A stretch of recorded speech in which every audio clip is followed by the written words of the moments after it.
Levitz Furniture was a nationwide chain of American furniture stores that opened in 1910 and closed in 2008. Thank you for your suggestion. Everything is on sale at Levitz. And on approved credit. You pay no money down. With no monthly payments till January 1992. And no finance charges until January 1992. If paid in full by the January due date.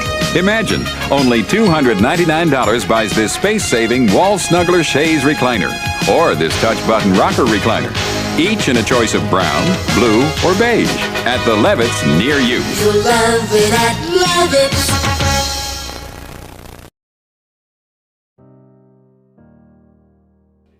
The origins of Levitz lay in the opening by Richard Levitz of a furniture store in Lebanon, Pennsylvania in 1910. With a $10,000 credit line borrowed from their father, his sons Ralph and Leon opened a store of their own in Pottstown, Pennsylvania in 1936. It turned out to be a worthwhile investment, as the store tripled in size in 3 years. In 1955, with his brothers as investors, Sam Levitz began selling furniture, televisions, and appliances direct from the warehouse at 815 East 18th Street in Tucson, Arizona. In 1956, Leon Levitz followed his brother Sam to Tucson, where, after a weekend warehouse sale with inventory open to the public, the brothers sold more in 1 month than in the previous year, and thus the warehouse concept was born. At the time, Sam's business was struggling. To raise quick cash and save on costs, they organized a giant warehouse sale that required the customer to carry away the merchandise. Sam had enlisted the help of his other brothers, Ralph and Leon Levitz. Ralph and Leon Levitz decided to try warehouse sales on a permanent basis because it seemed likely to bring in many new customers while reducing operating costs. Although the showroom concept was not new, the Levitz brothers put it into operation on a grander scale than ever before.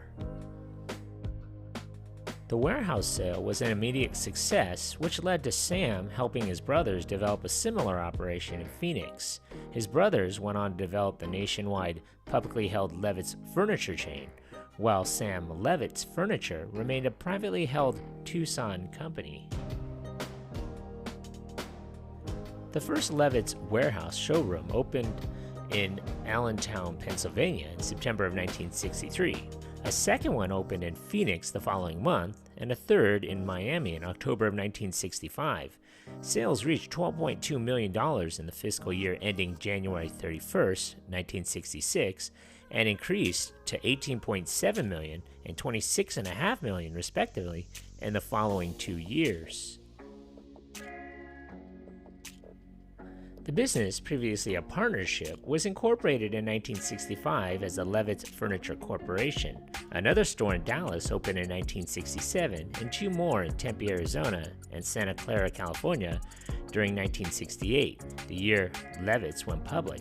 In the fiscal year covering 1968, sales reached $39.5 million, and in the following year, during which 5 more stores were opened, to $67 million. The Levitz concept of supermarket furniture shopping called for a gross markup of 50% on brand name furniture instead of the normal 100%. Increased volume would enable it to save money in purchasing, selling, handling, and transporting merchandise because of the economy of scale. By the end of 1971, Levitz was operating a chain of 27 stores, each one generally with a warehouse the size of several football fields and a showroom with 260 model room vignettes, both incorporated into a single building.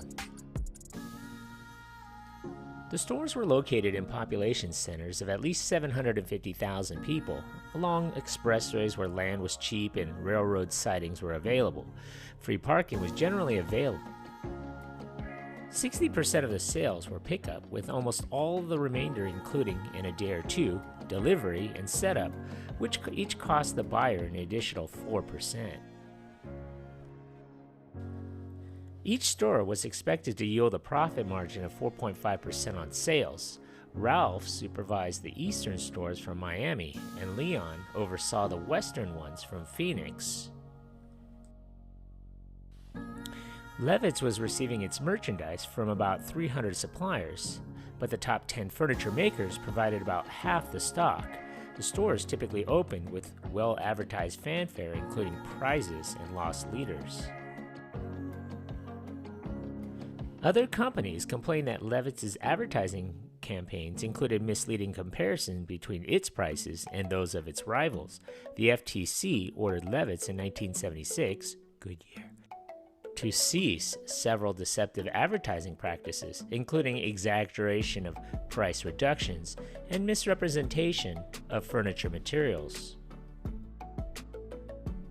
Despite Levitz's success, continued rapid growth could only be sustained by substantial infusions of outside capital.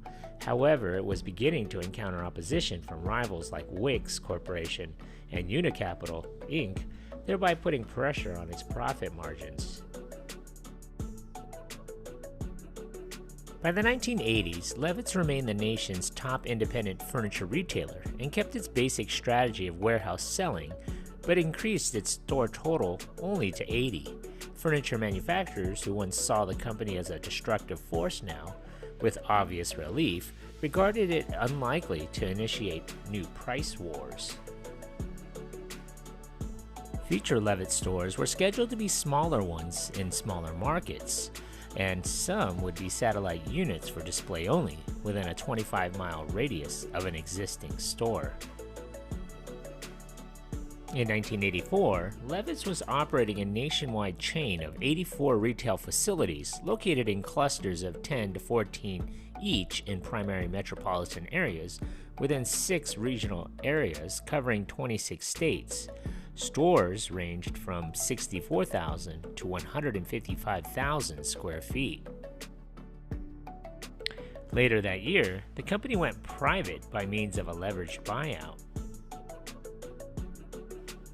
Levitz went public in mid-1993 under the new corporate name of Levitz Furniture, Inc., with 13 million shares of common stock sold at $14 each in its initial public offering.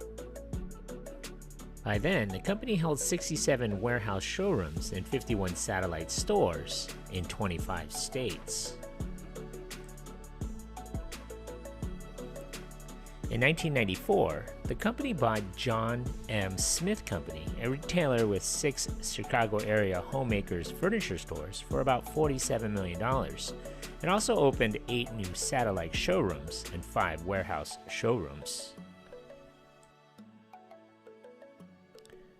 In 1995, Levitz was offering a wide selection of brand-name furniture and accessories, including living room, bedroom, dining room, kitchen, and occasional furniture and bedding. It was purchasing merchandise from more than 350 independent manufacturers, and it was not manufacturing any of the merchandise sold in its stores. Its 72 warehouse showrooms ranged in size from 62,000 to 250,000 square feet within a single building. Merchandise was typically displayed in 175 to 260 model room settings, occupying about 50 to 83,000 square feet within the building.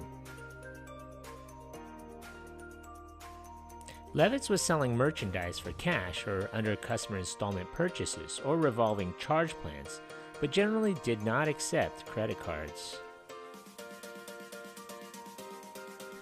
By the end of the 90s, Levitz experienced declining sales and profitability. As new competition flooded the market, consumers began to favor store layouts that resembled home interiors rather than stacks of furniture lined up in rows. In September of 1997, Levitz filed for Chapter 11 bankruptcy. As part of the bankruptcy, the company reduced its distribution centers to 17, down from 65 that it once had. The company also closed 27 stores and cut 1,000 jobs, which was about 25% of its workforce, and a move to get the pioneer of big box retailing out of bankruptcy.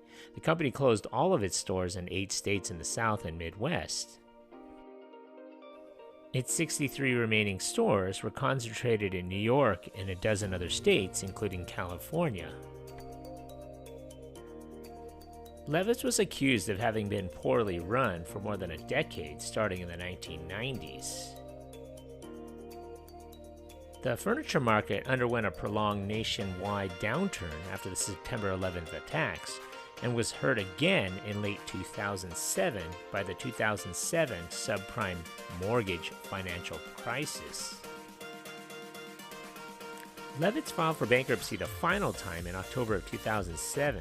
At that time, it was operating nearly 80 stores, mostly in the northeastern United States and on the West Coast under the corporation PLVTZ LLC. In October of 2008, Levitz Furniture, with bankruptcy court approval, converted its Chapter 11 case to Chapter 7 and started liquidation sales. The company was sold in bankruptcy to a group of bidders led by Hilco Merchant Resources that acted to rapidly liquidate its inventory and close all remaining stores.